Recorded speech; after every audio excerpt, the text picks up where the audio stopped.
Жаңа оқу жылының басталуына да санаулы күндер қалды. Білім және ғылым министрлігінің бұйрығымен орта білім беру ұйымдары үшін міндетті мектеп формасының талаптары бекітілді.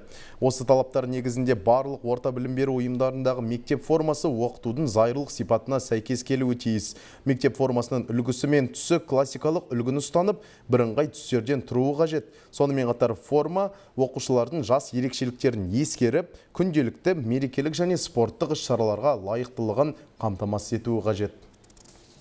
Обязательно школьная форма. Ер балаларға пиджак, жилет, шалбар мерекелік жейде, күнделікті киетін жейде ұсынылады. Оларға арналған шалбардың ұзындығы тобықты жауып кең көлемде пішіледі. Жеңі жағасы жоқ киімдер киюге тыйым салынады. Аяқ киімі классикалық стилде болу керек. Қыз балаларға жилет, белдемше, классикалық үлгідегі жейде, қысқы мезгілде сарафан, тоқыма жилет киюге болатын болса, жеңі жағасы жоқ киімдерге рұқсат етілмейді. Және белдемше ұзындығы тізеден түсіп тұруы керек. Спорттық киімге ортағы спорттық костюм және аяқ киім жатады. Сондай-ақ түрлі конфессиялардың діни киімдердің элементтері болуына рұқсат берілмейтінін ескертеміз.